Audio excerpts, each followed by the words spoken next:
for coming.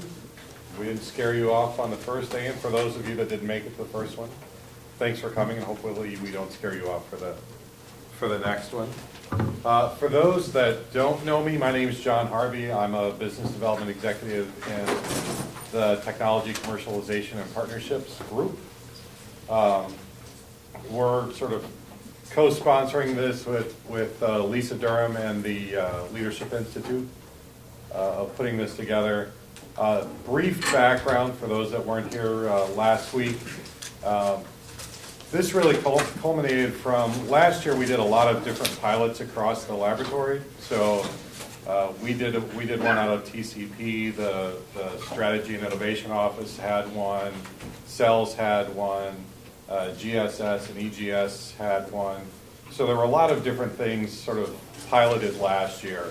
And what we did is we grabbed all the people that ran all those and tried to pull what we thought was the best of those together and put that into this series. This is the first time, so you guys are all guinea pigs, so I appreciate that as well. Hey, no worries. So we definitely recommend, I definitely welcome comments, questions, suggestions, and all that kind of good stuff as we go along.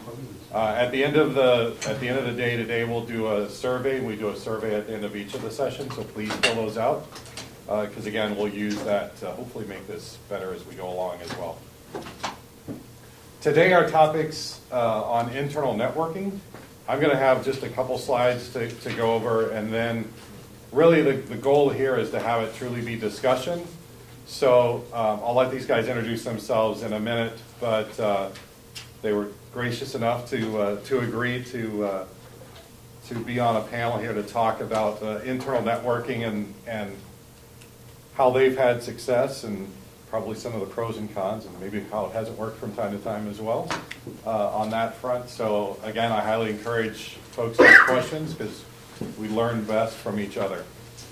So I'm going to do a couple slides and then I'll introduce them and then maybe we can just do a quick go around the room and introduce kind of who you are, where you're coming from, and if you've had success in internal networking, and then we can go from there. Any questions? Good, perfect. So this is a slide we saw last week. You know, again, the easiest way to think about trying to build a program or trying to build projects is think of things as a funnel, right? We want to get as much into the opening end of that funnel to be able to finally get to something that's a workable program or a workable project. That takes a lot of activities. It takes networking, hence what we're going to talk about today, listening, which is going to be part of what we talk about today as well, and brainstorming. All three of those really tie well together with internal networking because of, I think we're stronger as a team than we are individually. So if we can network with folks, listen to each other, and actually brainstorm, we can come up with some really great ideas. And I think we're seeing that across the lab. We're starting to see a lot more workshops, roundtables, those types of things to try to get folks together and think about sort of key topics that may be of interest going forward. This is a slide that I borrowed from one of the other sessions. I think it's just good to think about it. You know, the networking in a professional sense is truly about trying to find folks that there's common interest, there's a common need and a common potential solution in that aspect of things. Networking's not being the used car salesman, as I call the slick Willie guy that's trying to, hey, I can make you save you money, I can make you money, all that kind of good stuff. I can solve all your problems. That's not what we're doing in networking, whether that's internal or external. You'll see the slide again when we talk external as well. And I think these are really good tips. For a lot of us, networking and talking with folks that we don't know isn't natural.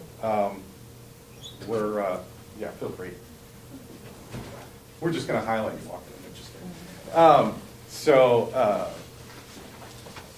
So networking is not always the easiest thing. It's not always the most natural to go up and introduce yourself to somebody that you've never met and or try to find somebody that's working in a similar space and do all that type of stuff. So these are some things to think about.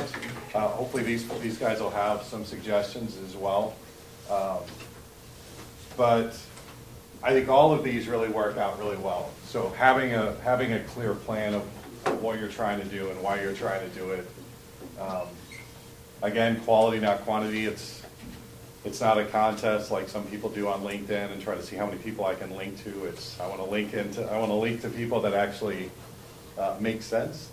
And I think one of the biggest things, and I'm sure these guys can talk to that as well.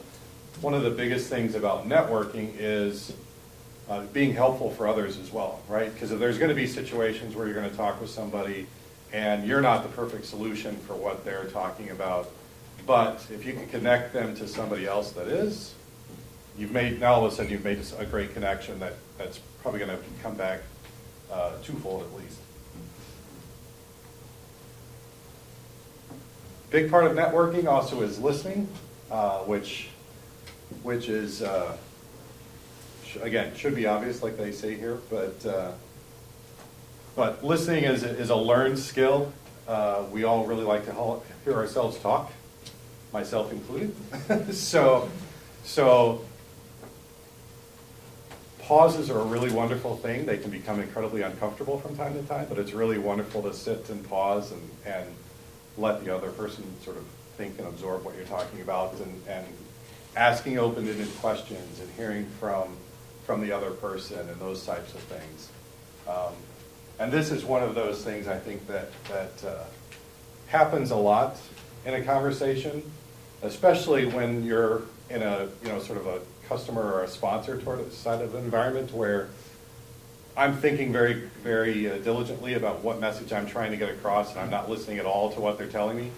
And in doing that, I probably missed something really critical that could have steered me in a different direction. And now we're sort of going in different different paths and different directions. So that's something we'll talk a little bit about today, but more in 2 weeks on the external listening type of thing as well. And then I think this should be the last slide. This is something to think about as well as ending a conversation. This is something that I run into a lot, probably more on the external side when you're at a conference and you're in a conversation and you're trying to figure out how to end that conversation. What actions do you want to take out of that? So think about those types of things. So what's next? Are there action items that we want to summarize as we go through those types of things? Again, is there somebody else that I should connect you to or you should connect me to that are doing stuff in this space? And then this is one many of us have probably had where you're in that conversation and you're trying desperately to get out of it because of, there's that person that just won't stop talking. And it's on a topic that you care nothing about, and you're being nice and standing there and nodding, and you've done all of the things that show that you're not interested. You've done all the body language things, and you're checking your fake watch that's on your arm and all that kind of stuff, and it's just not clicking. Think about that a little bit of subtle ways that you can get out of things. I literally have gone, which I feel bad about from time to time, I've gone and had the fake phone call because my phone's on vibrate, and I'm like, oh my goodness, somebody's calling, I've got to go take this. But these things happen. So with that, I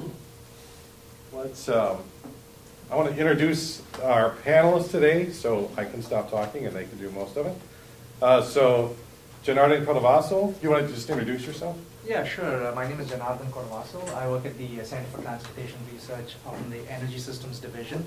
I've been at Argonne now for about 4.5 years. I started as a postdoc right out of grad school. I was a postdoc for a couple of years, and I've been a staff for a little over 2 years now. So I'm part of this year's cohort of the Launchpad program that John Harvey is leading. So I don't know how many of you are familiar with that. Is anyone not familiar with the Launchpad program? I can just give a brief. Not familiar with it. So this is the second year that they're doing this. And so this is the second cohort. So they pick 3 people from across the lab who are interested in building a program, a new programmatic area for the lab that can be of strategic importance or interest to the lab. So I proposed developing a program centered around applying machine learning for engineering applications, particularly in the context of optimizing design and also processes. So my background is not machine learning. I have a PhD in mechanical engineering. My background is internal combustion engine, but I started getting interested in this area about 2 years back.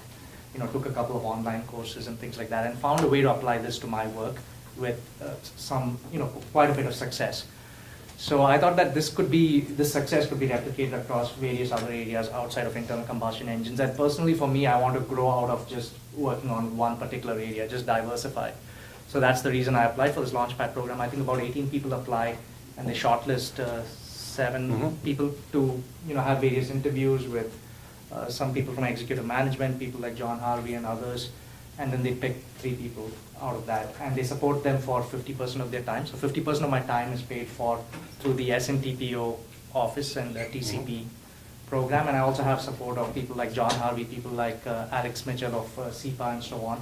And the goal of the program development rotation or Launchpad is to provide scientists and technologists like ourselves with some of the soft skills, the marketing communication skills, the business development skills, so on, and also really help us by connecting us to the right people across the lab. So in terms of internal networking, this Launchpad program has been a boon because I have a calling card to say that, hey, I'm part of the Launchpad program. It's not just me, Janardhan Kodavasu, but I have the support of the SNTPO directorate and so on. So that's kind of a brief background of where I am.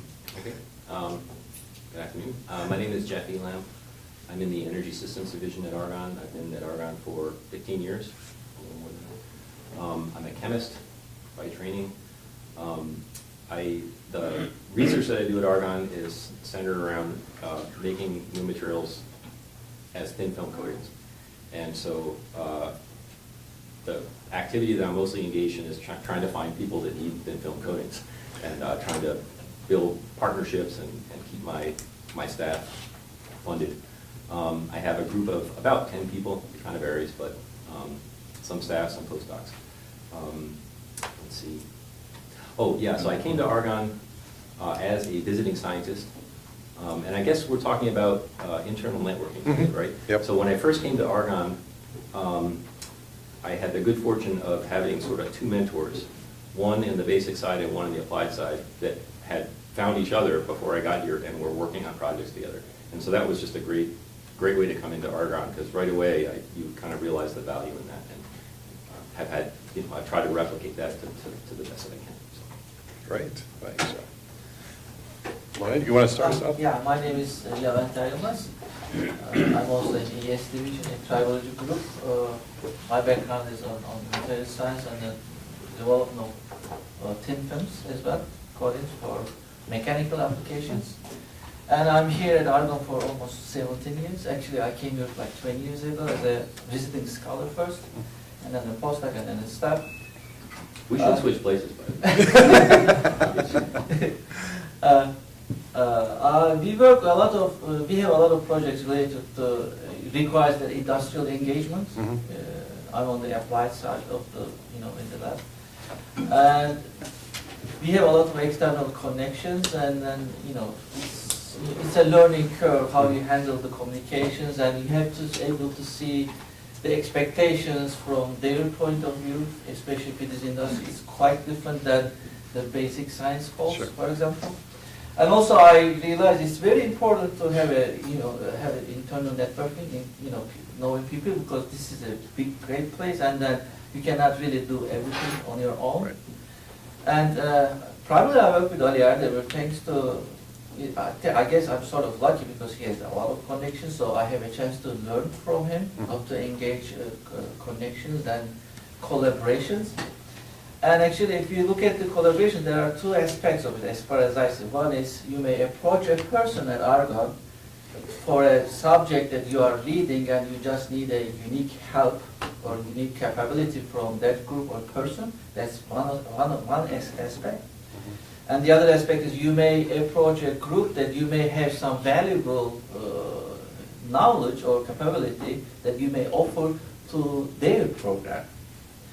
So in the second case, I think you have to put your case in a way that whatever you offer should have a value for that person in order to that person to listen to you. Otherwise, I mean, if you are only talking about what you are gonna get, that approach or communication is dead from the beginning. That's Right. my experience. So, Right. if someone approaches you, if you are looking for someone for your ongoing projects, it's same thing. I mean, I think first of all you have to start talking what you will give. That's the number one thing, so that you get those people's attention and they will listen, and then you develop based on that.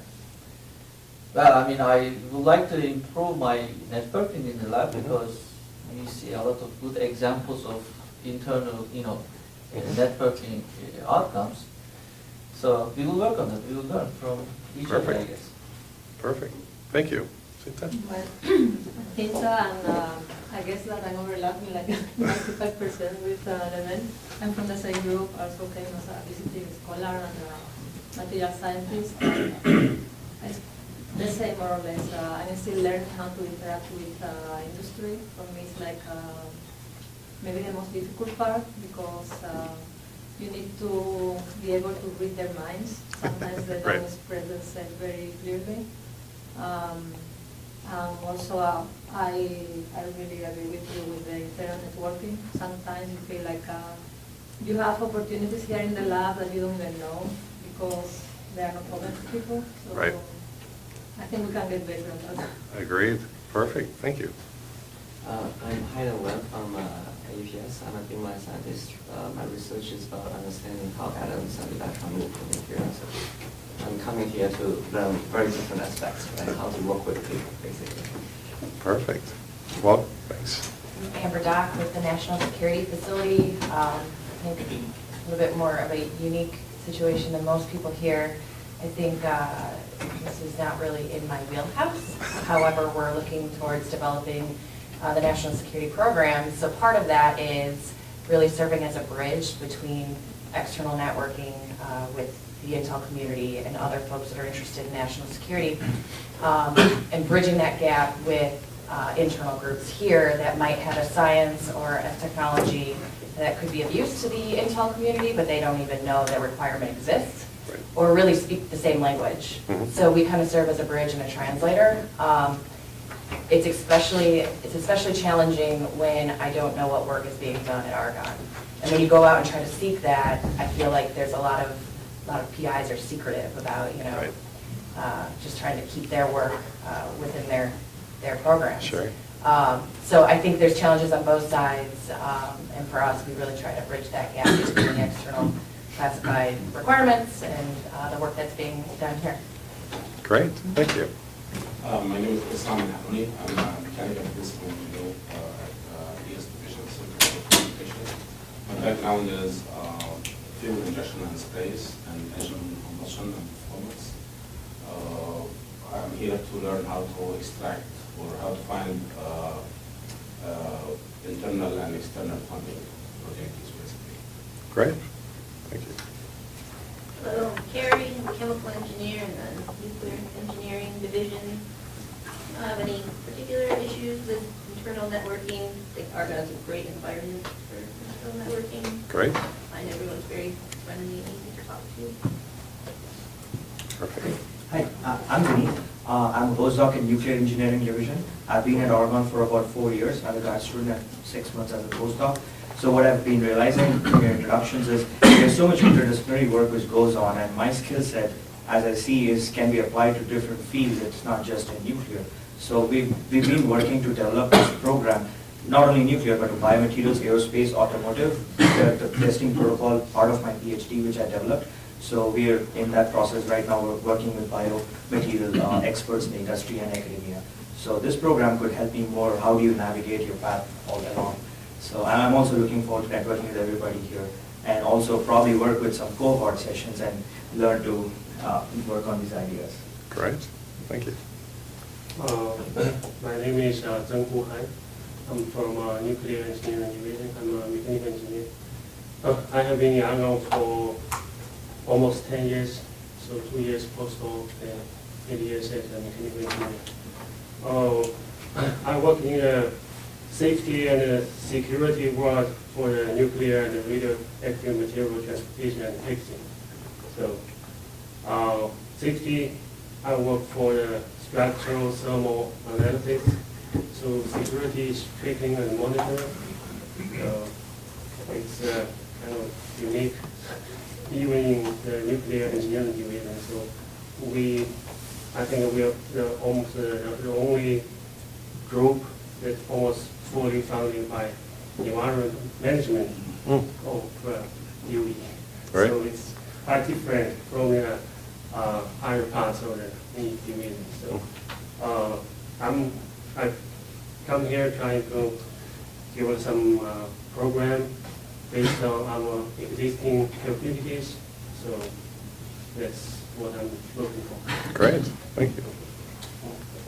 My name is Walter Rose, and I'm a physicist with the Center for Nanoscale Materials and the Advanced Photon Source.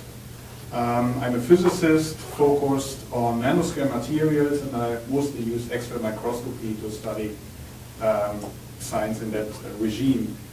I believe in the last couple of years I have been fortunate to work on some projects that have been rather successful. But I strongly believe that's not because of me, that's just because I'm in a nice network of people that are much smarter than I am. So I really see a big value in being connected to people that can really help making something really big and successful. What I saw on your slide I found very interesting. You were saying that networking should be with purpose.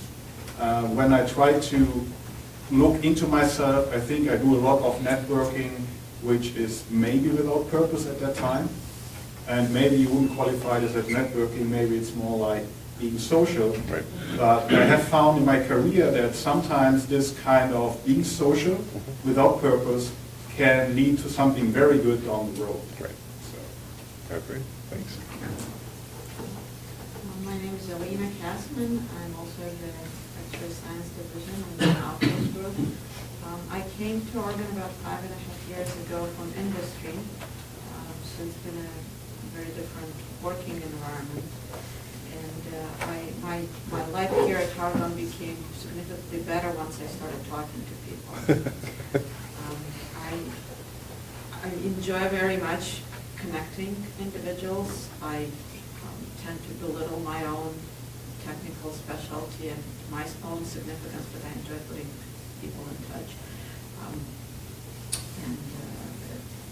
Like to work with industrial representatives, commercialization, all the external connections that a lot of people inside Oregon don't necessarily enjoy working with. Right. Great, thanks. My name is Edward Barry. I entered Argonne in 2012 as a postdoctoral fellow and currently a staff scientist in the BES division. In terms of internal network working, I kind of see it as an ongoing or active type process, and this is one of the reasons I'm here. And sort of my upbringing has always been in the basic sciences, and getting more towards the applied side is something I think there's a nice opportunity for here at Argonne, in addition to the basic and getting that dynamic going in my own research. Would be great. Right, thanks. Yeah, I'm Johnson Shin. I'm a environmental scientist at the ES division. So I've been here for almost 5 years. I started as a postdoc. So as a postdoc, we have a mentor, right? So she's my mentor is actually from a different division, from UAS, Environmental Science Division. So that's where I get started to kind of networking with other divisions. And what my work is assessing environmental impacts in transportation fuels, conventional fuel, biofuels. So in terms of environment, you can look at different aspects, atmosphere, water, or climate. So we are not like specializing in specific area, so we have to reach out to other groups. So we have been collaborating with UAS, climate science. So they are very good at that, like look at atmospheric, reinforcing, all that stuff. So we were able to working together on a really big project with that. Then in terms of this internally, actually we have been reaching out to external universities to work on other soil environment or water environment. So the vision here is trying to kind of expand our network because we have such a really good teams here in Oregon, but I'm not really aware of them that much. So this is brings the opportunity to kind of get to know each other and to make the network. Great. Yes, I'm Chris Kupek. I work at Material Engineering Research Facility, which is a part of Energy System Division. And what we are doing at MER is we're developing processes for large-scale manufacturing of a new material. And therefore, networking, internal and external, is critical for the success because MER is rarely involved in developing of new materials. Most what we are doing is a service for others. And through networking, I'm basically looking for the clients. Mm-hmm. Great. I'm Peter Zappo from Material Science Division. I'm a physicist. I started as a postdoc here as well. And I'm working mostly on computational studies of materials properties. And I had appointments with several other divisions jointly, with chemistry and also with CNM over the years. So as we expand more from just basic studies into collaborations with industry, we look for more development opportunities and for complementary skill sets that are available in the lab. So I'm very interested in networking and developing these skills. Perfect. My name is Chen Wang. I'm a hydrologist from Environmental Science Division. My current work is to develop numerical code that can be used to assess the environmental impact from nuclear waste. My background is basically hydrologic model in development. I came to Argonne about 4.5 years ago. Since I came to Argonne, I just have been focusing on working, basically writing computer code without think about the funding, program development kind of at all. Just right now at this point, I'm trying to learn some new skills and explore some opportunities by myself. Okay, my name is Yuan. I'm inline scientist at EPS. I study material under extreme conditions and develop X-ray instrumentation. So what I found in my past is that as a physicist, while our publication list is growing, but sometimes the other aspect of our capability is not growing in the same pace. So many of the important things like the internal or external relationship between scientists and also the capability of looking into project sometimes that seem to be well developed and just getting more and more comfortable with what I am doing, what I was doing. So it's not growing. So the purpose for me to come here is to learn some new skills to develop some collaboration or to find out some project to work or try to solve people's problems. Great, thanks. John, do you want John Lopez, Chemical Sciences and Engineering Division. Along with Janardan, I'm part of the Launchpad program, trying to develop a hydrogen fuel cell program beyond the DOE funding. And in terms of internal network, I have to agree. I think that networking without a purpose has been more effective for me. I've been at Argonne for 30 years.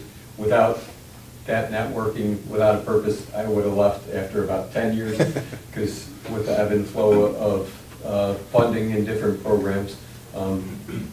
So I would say just making yourself visible through talks and presentations and open to going to other people's talks and presentations outside your current area and just conversing with them about science and what your interests are without having a purpose of trying to get funding from them or get them to help you has led to me being able to change programs a couple of times and stay here at Argonne.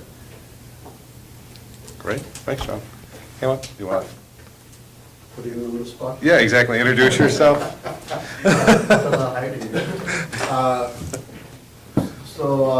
My background is a bit different from a lot of you here.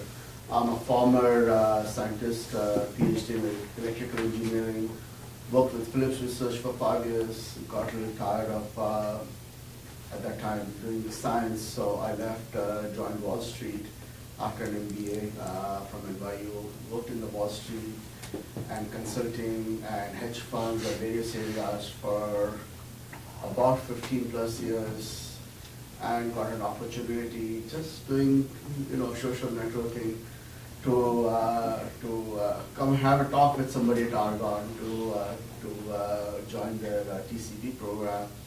I didn't think anything was going to come of it, but they offered me a job. I thought about it and thought very hard about Chicago winters, but decided I'll come here.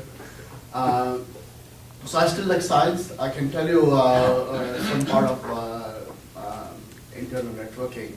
When I was in grad school, my professor, my PhD advisor, he was more into doing electrical optical measurements. But you can't really do measurements unless you have something to measure on, something to work with. So he partnered with another professor who liked to grow materials. So now there was a symbiotic relationship, right? The professor who liked to grow materials, you grow materials, and then my professor and his group will do all the characterization. It's a fun group, very large group. But there's something other funny about it also. My professor was a bit lazy. He didn't like to write proposals. The professor who was growing materials, he actually liked to write a lot of proposals. So there is a relationship, right? Somebody who likes to write, you partner with somebody who would rather be in a lab and do the measurements, right? So even here, I would say, there are a lot of people who are very good at certain areas, they rather not do something else. You probably find somebody else who likes to do what you don't like to do and really good at it. It's a great partnership, write joint proposals, you'll probably do a better job as well. So that's one area. Going back to, I'm not a scientist, but every once in a while I'll go and sit into a seminar in another division. It's an amazing place to, figure out, what they're doing is something that could be applicable to you, or you may have ideas that you can contribute to them. So, is that? Yeah, no, it's perfect. And I think that leads into, I don't know, before we get these guys going and get the questions going, one of the things that I think Argonne has done more this year, at least it seems, than they have in the past is really doing a lot of these town hall meetings. And I agree completely with Hemant. For me, I've been at the lab for just under 2 years now, and come from industry, which is a very different world than the lab. Very, very, very different world. But it's been incredibly educational to go to a number of the town halls for groups that I really don't know anything about or do much interaction with, just to understand sort of what they're doing. And lo and behold, there actually are things that they're doing that are relevant to other aspects of the lab. And part of what we try to do in our organization as well is try to help make some matches when we can, when we see people, and make those connections. And it's always fun to be able to do that. And again, I'm always a big fan of saying that the great science happens at the intersection of two folks working together. So that's my thing. But let's get into this. I had one sort of opening question for you guys, a little bit of sort of, Jeff, you've been here for 15 years now and have obviously had success networking and building internal teams. Can you talk a little bit about what's worked and what hasn't worked? And Janardhan, you can do the same, but sort of what has worked for you personally and what things haven't really. Yeah, sure. Excuse me. Let's see. So as far as sort of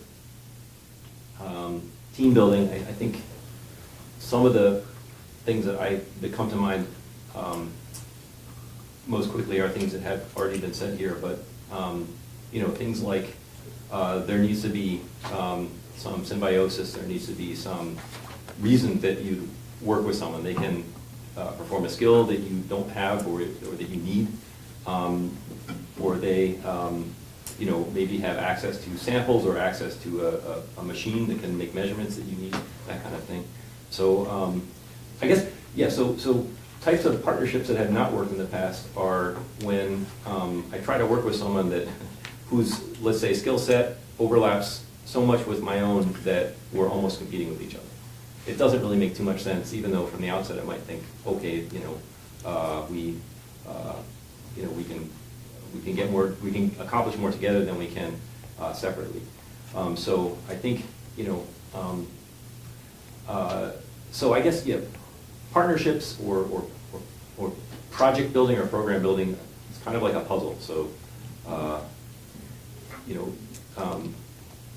the simplest way that I usually think of it is a lot of times for a project, you need someone that can make something, someone that can make measurements on that, someone that can do theory or calculations to connect the measurements with the materials, and then someone that can do testing. So for instance, if the project is about fuel cells and you're making materials for fuel cells, you need someone that can test fuel cells, or else it's not a very persuasive project. So that's the kind of thing that comes to mind in terms of partnerships that have worked.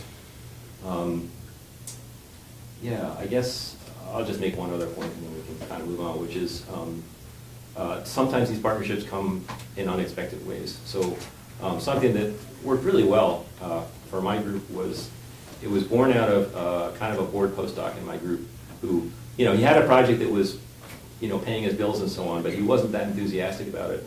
And he met someone at lunch that worked at the CNM, and they kind of clicked. They said, hey, we have this great idea. It's sort of like peanut butter and jelly, let's put them together. And I said, yeah, go ahead, as long as you can get your work done, then feel free to pursue this.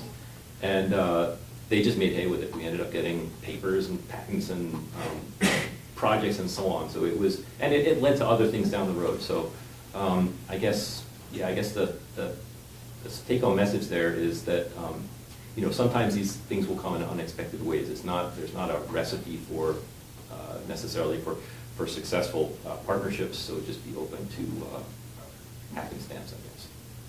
Right. Sharana, how about you? Yeah, absolutely. I agree with Jeff, and I want to re-emphasize that you just got to be open to opportunities. So just as an example, the way I got into Launchpad program was kind of serendipitous, because there's this, I don't know how many of you are aware of the Next Generation Society at Argonne. It's a group for early career staff. So one of my colleagues from Energy Systems said, hey, I'm organizing this meeting, why don't you come along with me? And I could have, at that point, I could have made a decision, either to just stay in my office and just complete what I was doing, work on some simulation or whatever, or say, okay, now I'll put this aside and I'll go for that meeting and meet people. And at that meeting, in fact, the lab director himself was there, and he said that there are so many opportunities for early career people, like this program development rotation, as Launchpad was called before. I was like, what is that program development rotation? Then I got to speak to another person who had applied for it the previous year, and he said, hey, you can apply for this. So I think the takeaway there is just keep yourself open to opportunities. You can always make that decision to stay in your office, stay in your cubicle, and continue doing what you're doing, or just go do something different. And as Volker, you said that it's networking without a purpose. I didn't know that I would get some sort of return on investment of my 1 hour time there, but those sort of things really work in terms of that. In terms of building partnerships, what has worked, I would say, is engaging people one-on-one versus in a huge group. So when I first got into the Launchpad program, John tried to introduce me, or wanted to introduce me to the Manufacturing Initiative and Argonne Design Works. So what I did was I prepared a presentation of my work. There was a calendar invite with like 5 or 6 people, and it was in a conference room. I wore my suit and my tie and everything, and it was just too formal. That was a mistake, and you just learn these things as you go.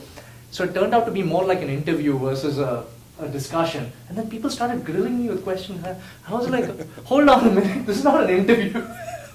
But you know, one thing that, and it worked out fine afterwards, you know, I'm now working with Argonne Design Works and Manufacturing Initiative, but if I had to do it again, what I would do is I would go meet with people one-on-one, you know, Pete Chupas, Argonne Design Works, you know, just spend 20 minutes with him, just let him talk, and again, you have that 80-20 rule where you allow them to talk 80%, and within the first few minutes, you know what their baby is, like, you know, what they're looking for in terms of an early win, and then you can shape your message to reflect that.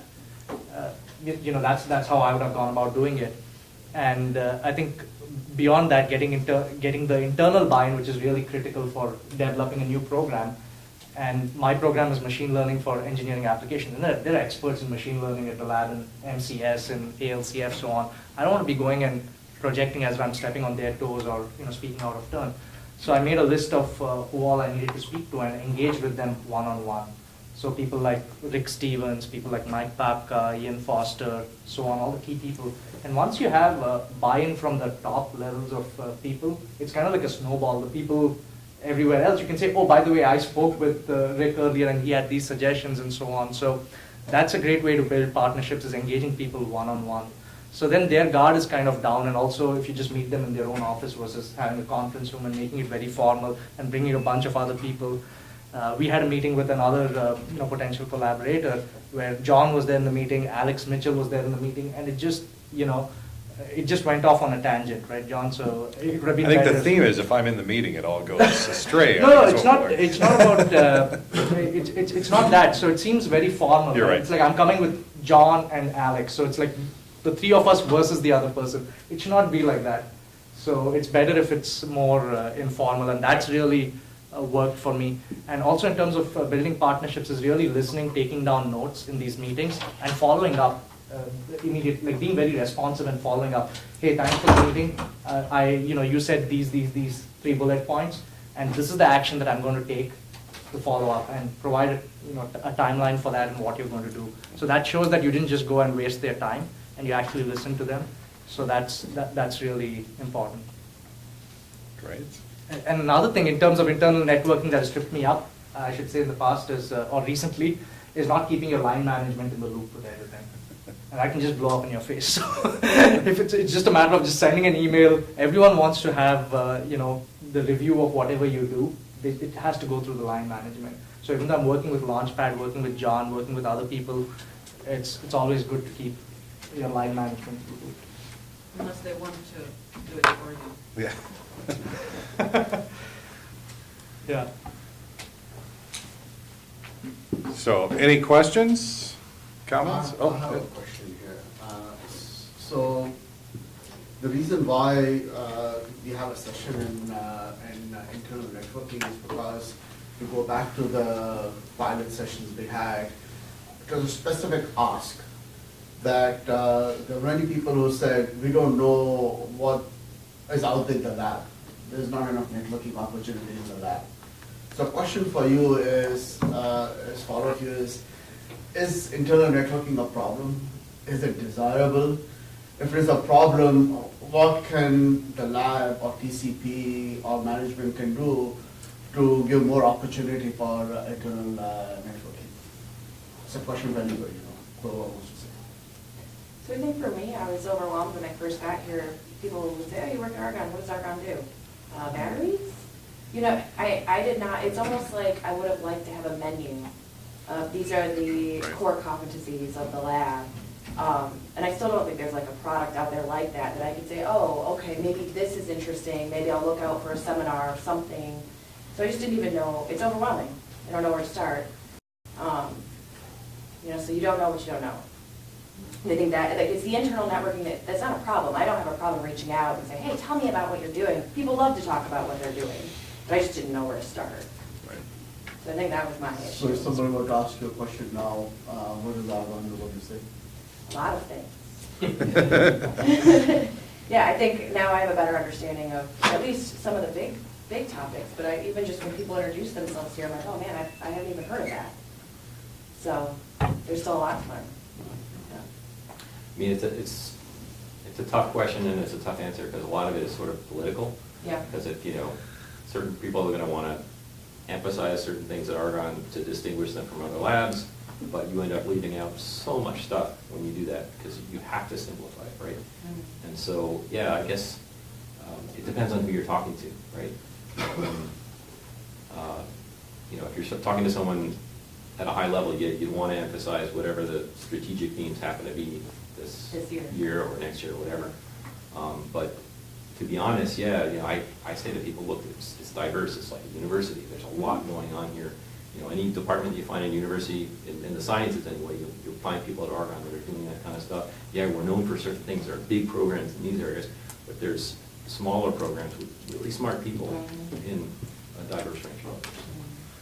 And that becomes really important, especially when you're doing what we're talking about the next time, the external networking, when you're actually talking with potential customers and sponsors, because of when you're out there, you're not just representing yourself, you're representing Argonne, right? So how do you tailor the what is Argonne question to the audience that you're talking to, right? That becomes part of the challenge as well, because I think we struggle with that in TCP, at least I do, in TCP all the time, right? Because I basically say we do just about everything. What are you it's sort of almost, what's your field of interest, and then, can talk to that a little bit. You have to admit that there are a lot of situations where that's the wrong answer. Oh, exactly. They're gonna be like, okay, well, you have no idea then, do you? Yeah, exactly.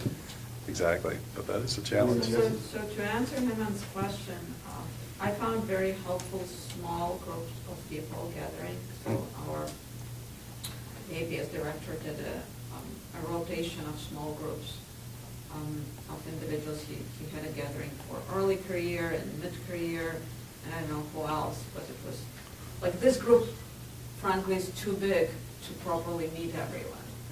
Probably half the size of the group, and then you get to interact and actually learn what people do. And if you get out of the room and you remember one person's name and maybe get their contact information, if you clicked on whatever level you clicked, it could be on a very personal, unrelated, or because you enjoy doing certain activity like running or something else, then that's a success. And then you see them around the lab, like, oh, how are you doing? Well, let's go do lunch together. And then you suddenly learn about what they do, their program, and then, years later, you could come up with some interesting project that either you connect them with someone, or they connect you with someone, or you just work together on something because there is a connection that you never expected.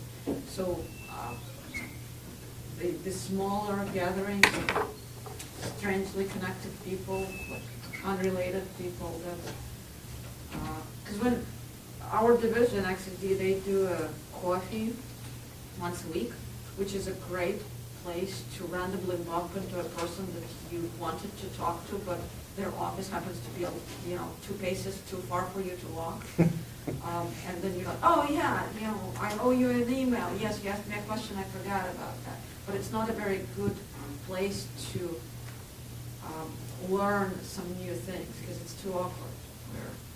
I don't know about everyone else. I'm too awkward to just randomly ask a person what they do. Go ahead, Dan. Yeah, no, towards that end, I think that it becomes easier when we all get together, when there's a motivating or a driving factor for us to get together. I think the opportunity is there. And I think what I mean that in the context maybe like graduate school, we always had pizza and beer hours. Right? And so if you offer pizza and beer at some reduced cost, you're going to get every graduate student to go there, right?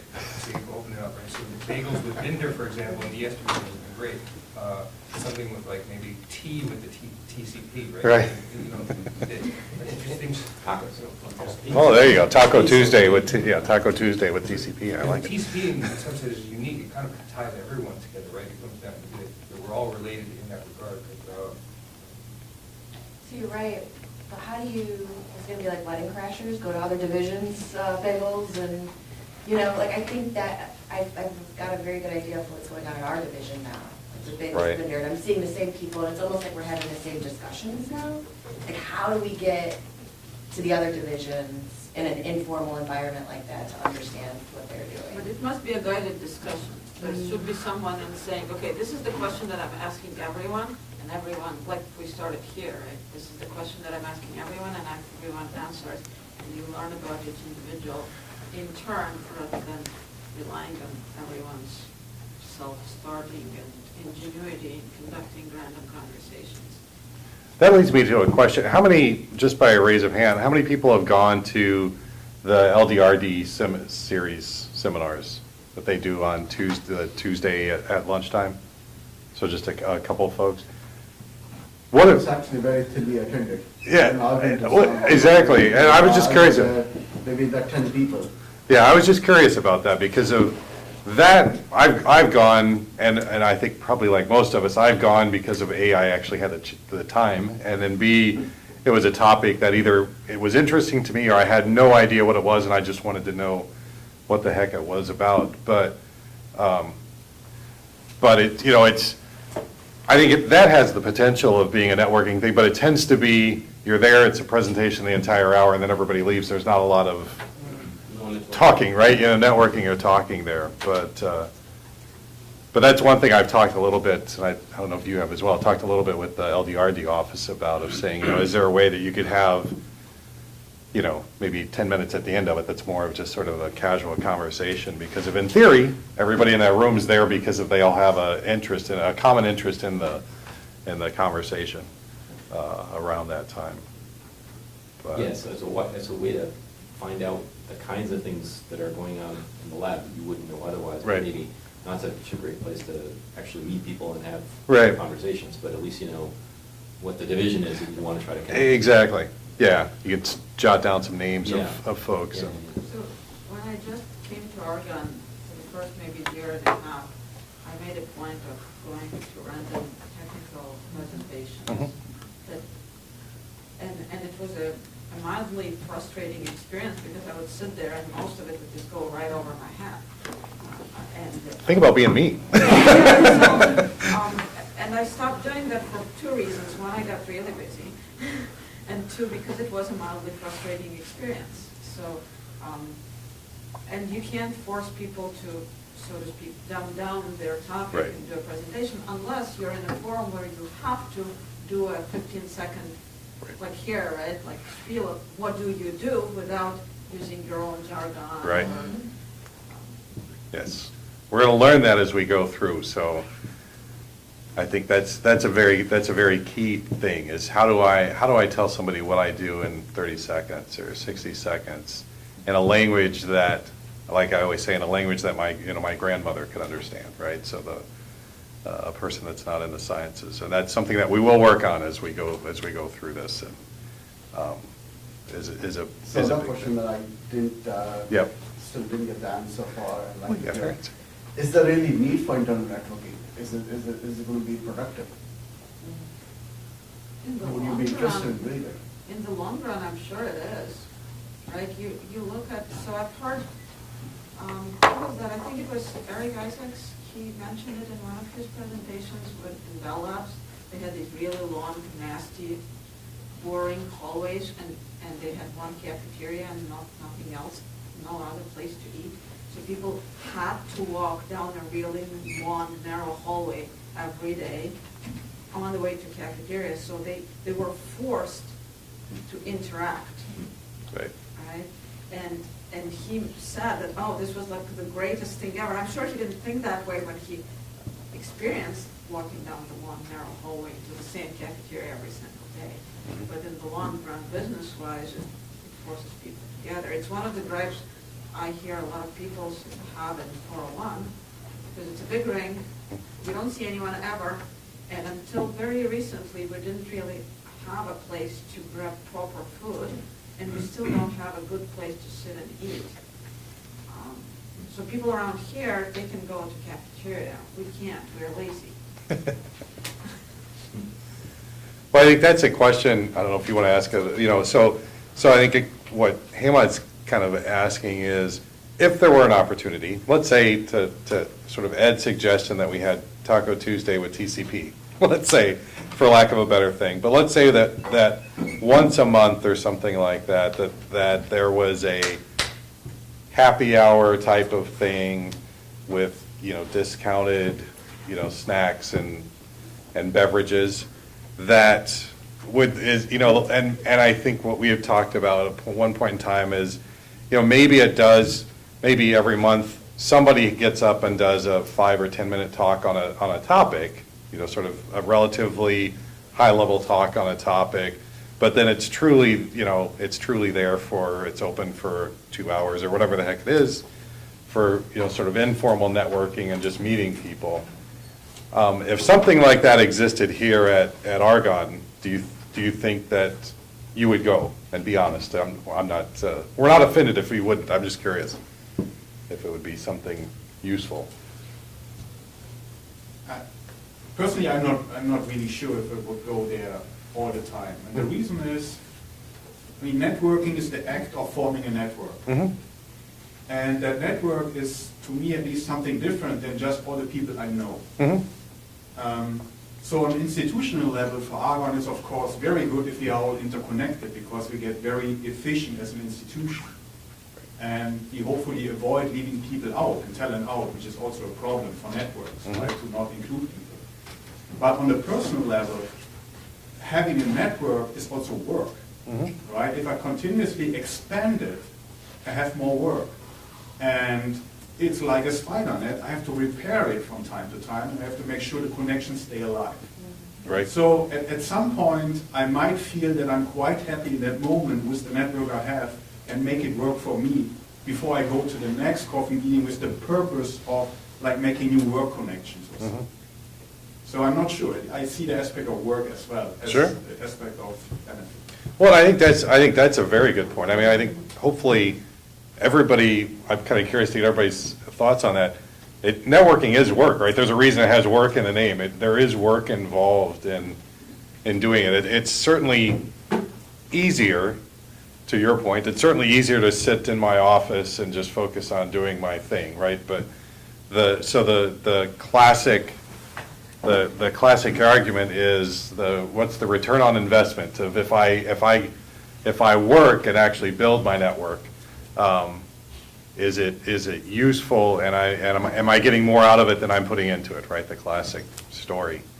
I don't know, can you guys talk to that? I'm kind of curious about that from your standpoint. I mean, I think it kind of depends on what your objectives Yeah. are, right? Like if if you're satisfied in your job and you have stable funding and you don't have the desire to build, then it seems like it would be kind of a waste of time. And maybe there's not too many people in that position, but I'm sure there are some that they'd rather just spend any extra time they have doing something else. But if you're just trying to get started and you're trying to make a place for yourself, or you're trying to build a program, or you're trying to survive in a program, then it's. I mean, a lot of it in the end has to do with money, right? That's sort of at the end of the line, and so you would think to yourself, there's a funding opportunity I know about. But I really need someone that knows how to make batteries if I want to have any chance of writing a persuasive proposal. So, I need to find people who know how to make batteries, or I'm making these materials and I really need someone that can do calculations, right? That would be a great match. And so those would be sort of like objective-driven networking, right? Or it's So I guess a lot of the internal networking, it can be something that is gratifying and makes your life more rich and so on. At the same time, what it is it's a strategy for going outside the fence and finding a funding source, finding a company or another lab that you're going to work with or what have you. So yeah, is it good or bad? It really depends on, I guess, in a sense, what your objective is, what you're trying to accomplish. Sorry, if I may jump in here, Sure. maybe that's one way you organize it, is that you have free lunch follow-up, right? If there is a funding opportunity that exists, the general call is that anyone interested in funding, we're going to have a networking session. Come along, you'll get free lunch. If you're a postdoc, you don't think your idea is good enough, or you need this other, you think you fit in, maybe that's one way you approach it. So you focus it around specific, specified opportunities Right. That exist. Does anyone else deal with, going back to the money problem, funding for these events? Like, we will host monthly seminars to have PIs kind of just give a 1-hour spiel about what they do for national security, and it's hard to get people even for 1 hour because they ask for a cost code. Right. you know? And so it's networking costs money. And so we try to get people to do internal networking within our small little group, but it's hard to do when they need to cost us. So- It's less than an hour. If it's less than an hour, you don't need to write it. Right, that's why we have to keep everything. Right, exactly. But if you found that there's a lot of situations that an hour and a half to 2 hours would be the ideal, you know, but you can't do it. So the question of small group and larger group came up. Now, you know, this is kind of very formal, right? We all seated in a table and chairs. It's not really proper networking. But if there's proper networking of a large gathering of people, you'll see that, you know, there are people who gather into small groups, talk for somebody for half hour. You really go and talk to everybody in that networking session, right? And the idea being, if you have a networking session like that, you go there, it's hour and a half, but you're really trying to make connections with 2 or 3 or 4 people that can build a longer lasting relationship without the idea of, hey, look, I want to go and talk to everybody who's out there, right?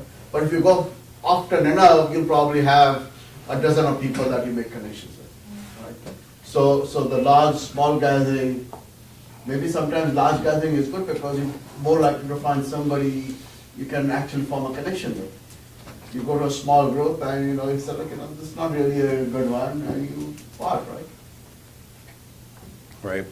But I do like, I think that becomes a question as well, is does it make sense, to Ed's point, of having, you know, a theme, which again is sort of the concept of the LDRD series, but that's primarily educational, right, I guess, at the end of the day. So whereas this could be, hey, the theme is there's a FOA, there's a funding opportunity, there's a program, there's a new project going on, there's a new initiative coming out, those types of things, and getting people involved with that, and having it, you know, that it's a trade-off, right? One of the challenges that I found, again, coming from the outside, coming in here, whenever we've done a workshop, you know, a typical workshop here is every researcher or engineer that works in that space gets up and does a 5 or 10 minute talk on what they do in that space. It's useful, right? Because if we learn what each other does, but it's a much more formalized, everybody's setting up, doing a presentation. If we could do it more casually and have it more of a roundtable chat type of thing, would that be more or less useful? I guess that's an open question. I'm kind of curious to that. There must be a balance of everything.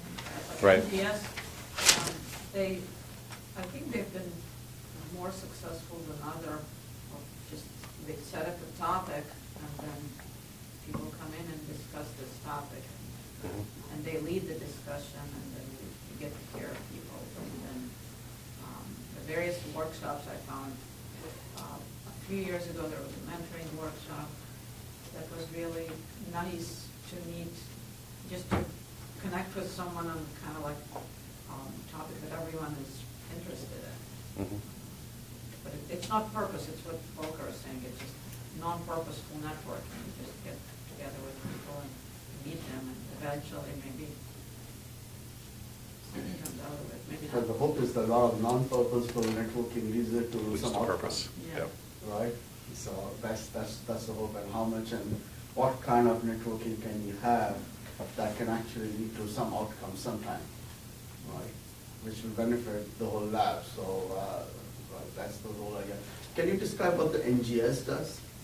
The Next Generation Society. So Right, I've just what kind of attended programs have that? I've just attended a couple of meetings. So I attended their kickoff meeting with the director, and that's where I came to know about the Launchpad program. They had another session specifically related to, I think, funding opportunities, and that was also held here at 201. These are the 2 sessions that I've attended so far.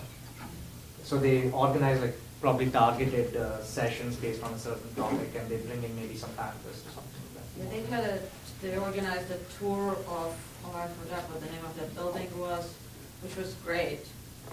Just because no one ever is in that building, you can't get in unless if it's functioning, right? So it's a unique opportunity. It was not for networking, it was really just a cool place to be. But it sets up the emotional tone, like, oh, this is a nice place, you get some, pleasure from attending. So next time there is an NGS, you don't cringe when it's in your mailbox. Like, oh, I should do this again. They did one to review the results of the climate survey. So a lot of people came in and shared their personal stories on what was or wasn't working for them as far as the climate in the lab. What is NGS? That Next Generation Society. Next It's just another, I guess, well, WIST was trying to do the same thing, right? Right, exactly. Technology, but a lot of people boycott it because, oh, I'm not a woman, I don't care. So in terms of the, trying to do a specified event for a FOA, I think if you're just making a connection for a network when there's a FOA out, it's too late. It's not going to be successful. It may help you for the next time the FOA is out, but for that time, it wouldn't help. And for me, I think the best networking I've done has been around social activities like the Argonne Bowling League, Toastmasters, things like that that aren't focused necessarily on the scientific topic, but because people are more relaxed and open. If you go, to a scientific topic, you have the problem of people wanting to protect their turf. And if you're in a social thing, just talking and you start talking about work, they're not guarded, they're not worried about you trying to weasel in on their funding. I think that's a very good point. I mean, if you're in the center of a network, you're kind of safe, but you might be somewhere on the outside, only having one or two connections that might be weak. And I'm wondering, for people here in the room, if you ever had the feeling that you were left out of a network, or maybe even kicked out of a network. Does someone have that experience? At work or? Professionally, for the scientists and engineers in particular?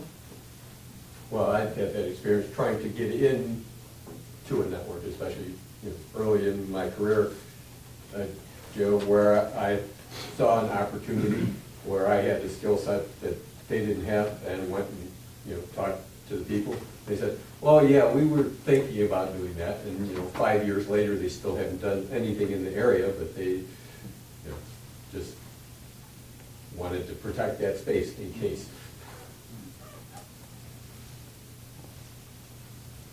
I think, John, to follow up on your thing about having the 5 to 10 minute talks, I think it'd be really valuable if people could make their research more accessible to other people around the lab. A lot of these talks that I've attended have been too technical. It's like gone over my head with a lot of jargon and things like that. But if we could, frame it in a way that, hey, this is supposed to be high level to emphasize the importance of your work. And that also gives an opportunity for all of us to step back and introspect on the work that we're doing and the greater impact. A few years ago, Chris Kramer did a series of workshops on presentation skills, like presenting your science to non-scientific audience. And it was set up as a competition, right? It was a lot of fun because it was very small forum, but it's kind of like addressing your speaking, like it was a timed presentation, and it was kind of like less scientific than it should be. Right? And it doesn't even have to be for non-scientists. I think even for scientists outside of your domain, they probably don't understand. It should be the same way as you would talk to a non-scientist. And then he was coaching the presenters, so they did a dry run, and he would coach and okay, the animations of the presentations themselves were very entertaining, or more entertaining than a typical scientific presentation. That's a good idea. So that's what. Chris is good at what he does. Yeah, that's a good one. I have to screw with that. I don't remember what the name was. It's communicating science. Yeah, but it was like it almost sounded like Launchpad actually. Right. But maybe it wasn't. Yeah, there were like 3 or 4 sessions, and then they would do. They did a recent talk You were with Gil. presenting Yeah, that. I think Gil. There was a scientist. I forgot his name. Jack Gilbert. He came over to talk about how to Yeah. communicate science. He's to got a non-scientists. YouTube now. Yeah. Yeah, he's learned quite well, so. No, I think even in conferences where technical conferences in the community that I'm part of, some of the presentations go over my head. So I just look around at the audience at a lot of people and they're checking their phones or they're on their computer or something like that. And it's very easy to lose people. Even though you may think that, oh, it's a technical conference, you have to be really technical to prove that you've done the work. But it's kind of a balance that you have to play. You should not go too non-technical and come off as a used car salesman. Right. But at the same time, you should not be too technical. You know, when I give a presentation, my objective is, how can I serve the audience the best? You know, I'm making eye contact with all of them. What can I give them of value? Can I, you know, put this one idea in their head that they can come back from the presentation and think that I learned something? And don't feel foolish that, oh, they could not understand anything. Nobody wants to feel frustrated or stupid at the end of a presentation, right? So the goal there is to create new collaborations and get people who are not directly in your research area, but who may be attending the conference, think of ways in which they can collaborate with you. I think that's the objective when I go out and give a presentation. So I try to cut out as much jargon, and I attended one of Chris Kramer's workshops at the University of Chicago. So yeah. You should do more of those. He is very good at what he does. That is true. That is true. The comments in terms of formats of networking, I think presentation is just the beginning, right? That's Right. not the purpose of the network. Right. Networking is about communication. So whatever formats we can form, either T or whatever, I think important point there is that we need to leave enough time and space for people to communicate. Right. I think, give a nice presentation is the good beginning of the networking. So actually, the best experience I had about networking actually is goes to this type of Golden Research Conference. I don't know if any of you guys have been in any of these conferences. The format is actually quite interesting because they have a kind of a presentation, but they leave a very long time for discussion. So apparently that will allow people to ask questions, and you have exchange between the speaker and the audience, and that will lead even further time, for example, at the lunchtime, because everybody will want to sit at the same area, and as people start to communicate even more in depth about what's going to be happening. So that actually the most valuable discussion is at the lunch table, right? So it's not really like in any of the sessions. I think whatever formats we want to use, I think have that type of environment will be very useful. Perhaps they should do LDRD It's- as our conference. Yeah, I made a note of that, so I will do that. I appreciate everybody's comments, so I'll take that back to the folks that run the LDRD series and see if that's a possibility as well. 'Cause To change the format. Yeah, to just say, hey, if the person can get up and do a half-hour presentation on their talk, and then, especially even if you could still do it over in 203 where they do, and then you could have that little space that's outside of the auditorium there, set up where it's more of a relaxed, sort of chat thing. It'd be interesting to see if that would work. So I will take that to them. I may get shot down, but at least I'll take it to them and see what their thoughts are on that as well. I have another question. I don't know how much time we have. A little bit of time. So, I'm kind of away from science for many years now. And I look back, when I was actually doing science and what's new today. Like, so for example, I come across biocomputation. In my life, when I was a scientist, I would never have thought that biology and computation were combined to form something called biocomputation. The question for you here is, especially some of the young ones, you guys think that, there are these two fields, they could get combined and you could create something new 20 years down the road. Is there something breakthrough out there that could happen? Anybody, I mean, we've all got biocomputers on top of our shoulders, so. Right. Yeah. So, I think there's people here that can talk about this much better than me, but things like. neural But 20 networks, years back, machine learning. Yeah. biocomputation, I would have laughed, what are you talking about, right? So what's out there 20 years down the road is more like a combination of two different things. right? Chemistry or physics, or math and physics, or biology and chemistry, or something like that. And the question is that, can you use this internal networking to come up with thoughts like that? I think we need more interdivision communication would help with that. I spend a lot of time communicating with people outside of my own division. It's one of the big problems a lot of people have mentioned. Right. I think we need to have interdivision speed dating. There you List go. of keywords describing your research, list of keywords of things you're interested in. They match you up, spend 5 minutes chatting with each person, and then a wine reception afterwards. All right, I like that. I'm on board with this now. That's what we're coming to. Yep, it all comes down to. There's more depth. Yeah, that's a cool idea. That I is a also good have a idea. comment on something Jeff said a while back. He was talking about building teams and bringing together different expertise. I just wanted to add, when you're building your teams, you should also consider adding people that are good at paperwork, or that enjoy doing it. People that are good at selling your ideas at presentations or to program managers. People that have contacts with federal program managers. So just think about people who can bring things to the table besides their actual technical skills. Mhm. So one thing we have discussed is an event like that. Start off with a 15, 20-minute presentation, but have it in the guest house on a Thursday or something like that in the afternoon, just before the day ends, so something like 4:30 to 6. But rather than having wine, have it for purchase, so there's a cash bar, so, you know. Is that something that could fly in the lab? Could it work as a forum for internal networking? Like a happy hour? Like a happy hour, yeah. Yeah, I've always found that most of my successful networking has been done informally over a drink. People loosen up, they want to talk, you get them out of the work space. I think it's a great idea. I think they used to do They it. They did used to. Club which was open on Thursdays in the evening, and when I was younger, I was attending it quite often, and so we would have a beer, play some pool, and talk about different things. So very good way to network. I don't know if it is still open.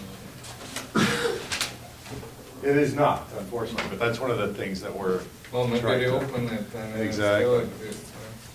Exactly. Would that be of interest? Would a lot of people go to that? I would go. There was no problem with attendance. Is that right? How many people would show up?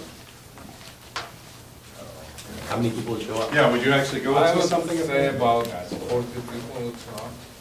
And the same 40 Already- people who went every time? already- Well, it's not- I mean, I used to, see, that's the challenge, right? The same 40 people who show up every time, then after a while, it's no longer, right? Yeah, so I used to go to those happy hour, and they were, it's like same for the great like that all the time. That was part of it. So perhaps having a topic of discussion. Right. rotation. Set, yeah, rotate. That's true. Exactly. Exactly. Yeah. Exactly. We had a program when I was a postdoc that it was like as what he was talking about. We were meeting in different buildings, a group of like 50 people, and you would just rotate on the table. Yeah. Oh, so it was like a And speed literally dating thing. 5 minutes, and you will speak with maybe 6 different people. Mm. But I remember like only 3 sessions that we had collaboration with our stuff. Oh, really? We were mostly postdocs, okay? That, Right. I know how to do this, and really want us to get Right. something new. Right. Well, it just seems like, there's a lot of push to formalize things, right? So there's a push on, we're all in Workday now, right? So the ultimate goal, and one of the goals in Workday is someday we all have our skill sets on there so that I can go and search and say, I need somebody that knows how to run this type of piece, has this piece of equipment or knows how to do this, and I can do that. And that's if and when that ever happens, that would be a wonderful tool for the formally sort of thing. But I think the informal, that type of stuff, the informal of just, knowing who's doing what and a little bit of that kind of stuff also helps. Because it's, there's also, you actually want to work with that person, right? That, not that anybody runs into that situation here, because Argonne's a wonderful place, but other places I've worked, somebody may be incredibly skilled at a particular thing, but they may not be a person that you either want to work with or they want to work with other people, right? There's always that. Obviously, that doesn't happen here because everybody's here wonderful, but that's part of it as well, is to understand, not only is he or she really great at this science, but I can actually have a relationship with this person and we can collaborate and we don't want to kill each other before the project's over, right? Those things. Your attitude towards Workday, and I've heard that before, that Workday should be a tool for listing everyone's competencies and, you can search, but I think it's a mistake to expect a technology tool to replace human interaction. Exactly. So, and I don't think anyone will disagree with that. Yeah, So, agreed. It's good when you to search by keyword, Right. like when you're going to search for publications. Right. Search by a topic, by a keyword, but it's not really a very good tool to do what you're actually trying to do. Exactly. Great. I would have a proposal for all of us. So maybe we should switch offices for a couple of months somehow, right? We will continue working with our network anyway, our group and colleagues, but that would expose us to totally random people that are out of our experience. I'm going to take the office with you. Yeah, exactly. Now, there is really... As the network doesn't get pissed with me. There is something incredibly important about leaving your building and going into other buildings and stuff like that. That's one of the, when I first started here, I learned very quickly that 201 had, probably still has, a certain reputation of, like any corporation or any big business, there's always an admin building and it's always the ivory tower / black hole, right? It's always that sort of thing.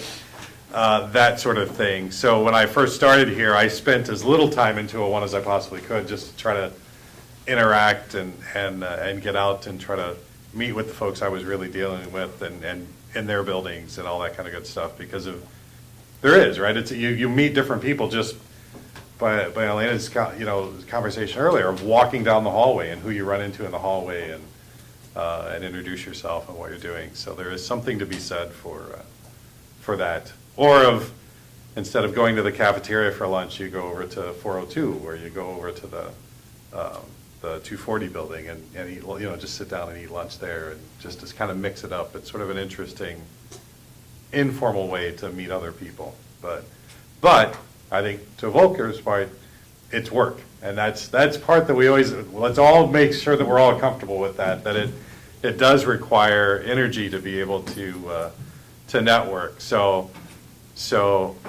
But my own personal opinion is, and my own personal sort of experience has been, I've always gotten much more out of networking than I put into it, by making connections and much like Hamont's, how he ended up at Argonne, mine was the very same way. It was through networking that I ended up here. This was not on my radar of places. I mean, I always knew, I knew of the national labs, but I didn't even know they had business development people. So I would not have found this had it not been for networking and somebody telling me, you really should do this. It would be a great idea for you to try it. So anyhow, with that, thank you all again for coming. Let's again thank these two for showing up. Thanks, guys. Appreciate it. And so next week, again, for the Off Friday, if anybody wants to show up, we have a spot in the cafeteria for any other questions or to talk more about this or other wonderful ideas of tea with TCP or speed dating and wine. I think I'm leaning more towards wine than tea at the moment, but sort of those types of things. And then in 2 weeks, again, back here in the room, we're going to do a session on external networking, again, which is building on the one that we had 2 weeks ago as well. So thanks again. And the session 2 weeks from today is going to be led by Hal Stillman. Hal Stillman was CTO of ABB. ABB, and he consults with STPO, I think, a couple of days a week. And what he likes to talk about is, and I'm not sure if he's going to do that or not, besides external networking, is sort of guerrilla networking, Yeah. you would call it. I mean, that's what he does. He's really into that. The word, I don't know if he uses the word guerrilla networking, but the other thing he also might talk about is the concept of selling. Right? Whenever you're networking, part of the stuff you're doing is finding a way for you to actually help the other guy buy from you. Right? So those are the things we might talk about. He's a fascinating guy, please don't miss that. Yeah. He's a fascinating guy. Exactly. Exactly. Thanks again. Have a good weekend. Enjoy.